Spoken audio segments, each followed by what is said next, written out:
Hey everybody, welcome back to the Molasses Report.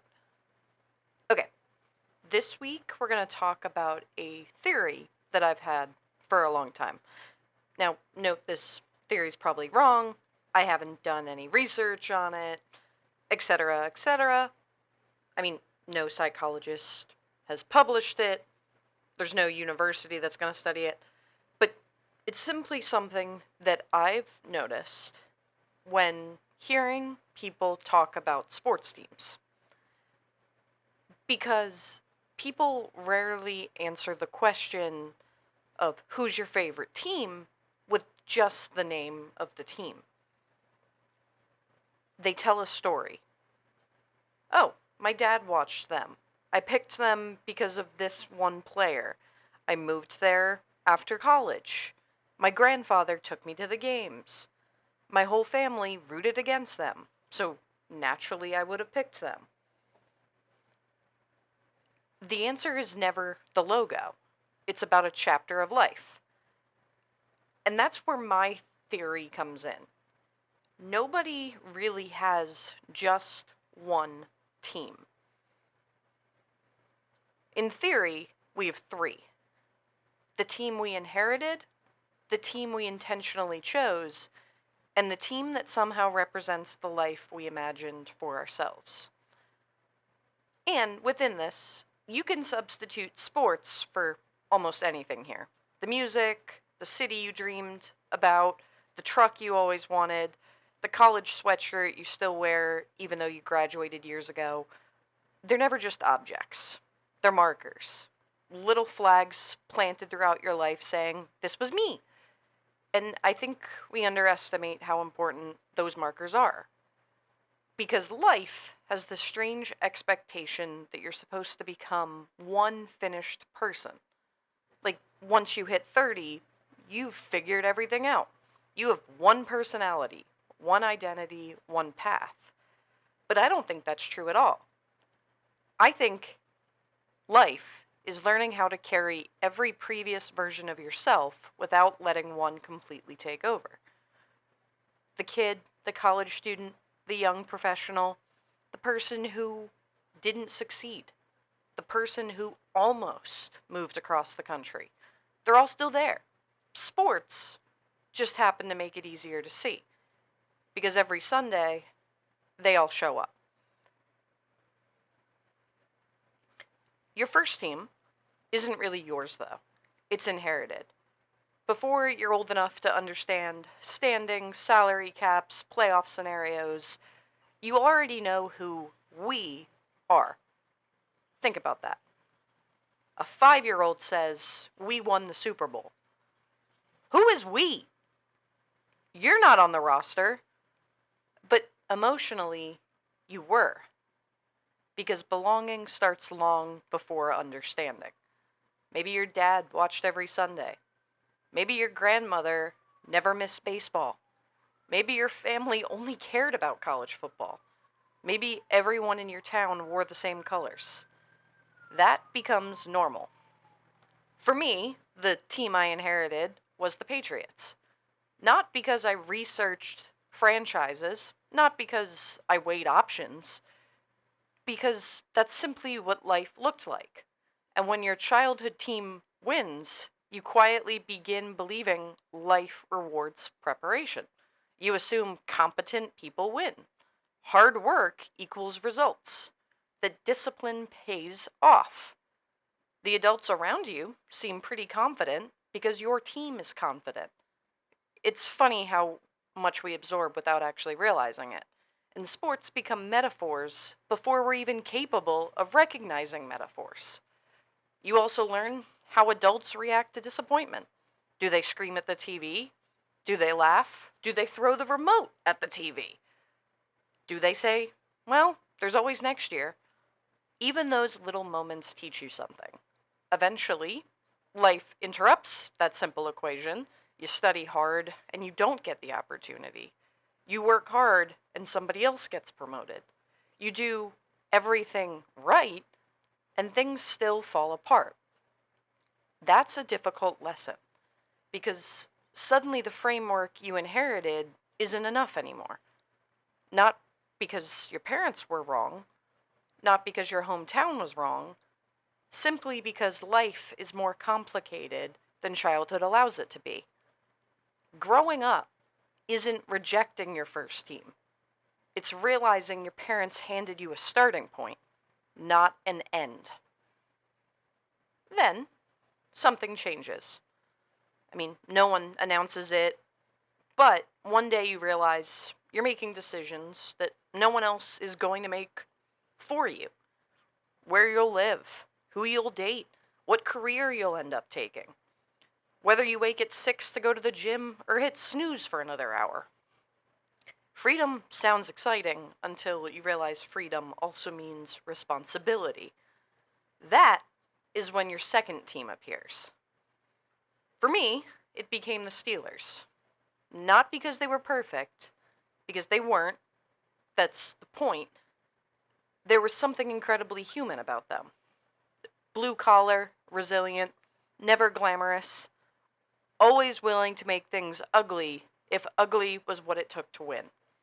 That resonated with my first glimpses into adulthood, because adulthood isn't polished.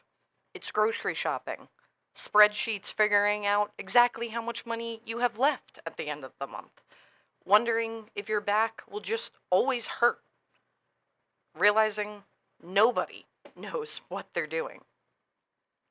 Calling your parents because you suddenly understand why they were stressed all the time. This phase of life teaches something new. Consistency matters more than excitement. Showing up matters more than motivation. Doing ordinary things repeatedly builds extraordinary lives. I mean, no one's going to applaud you for paying your electric bill. Nobody celebrates when you remember you have a dentist appointment. Nobody throws confetti because you meal prepped on Sunday. But those things quietly become your life. And that's why I think your second team matters. It's less about the fandom, it's less about values. You aren't choosing a logo. You're choosing what kind of person you're trying to become. Reliable, loyal, resilient, patient. Choosing your own identity is also terrifying, because inherited identities come with excuses. Chosen identities come with ownership. If you build this life, you have to improve it. That's uncomfortable, but also very empowering, because what you build can be rebuilt over and over again. Then there's the third team, the one people almost raise an eyebrow at. For me, it's the Chargers. And honestly, it doesn't even make complete sense to me. It kind of has this beauty to it, though. In theory, and hear me out, it's California. It's sunshine. It's possibility. It's the version of life that always seemed just a little different. Not necessarily better, though, but everybody has one of these. And obviously, it's not necessarily relating even to sports. You could say, I want to move to Montana. You could say, I want to move to New York. Maybe buying the 30 acres and disappearing is what you want. Maybe you want to become a pilot. Maybe you want to sell everything and live on a sailboat for a year. Those aren't necessarily things you'll never do, but they are alternate timelines. The lives your imagination built while reality built another one. You're never going to stop imagining. People assume contentment means that you've stopped wandering, and I don't think that's true. You can absolutely love your life while occasionally wondering what would have happened if you answered one email differently, taken one job, accepted that one invite, decided to move just one state away, if you went on a date with someone else. One decision could change everything. Again, both terrifying and comforting, but it reminds us life was never inevitable. It's built, choice by choice, day by day. That third team reminds us we're capable of imagining another tomorrow. Eventually, you'll realize all three teams are sitting in the same room. The child who wanted certainty, the adult learning discipline, the dreamer wondering what else exists. Sometimes they'll agree, sometimes they don't. One part of you wants to stay home. Another one wants to move across the country. One wants financial security. Another one is one crash out away from quitting everything and writing a novel. One wants comfort, one wants adventure. Most of us may think that this means we're confused. I don't. I think it means we're alive. The people who never wrestle with competing desires probably stopped asking themselves difficult questions. Growth creates tension. The problem isn't having multiple identities. The problem is believing that only one of them deserves your time. Your childhood self deserves gratitude. Your current self deserves commitment.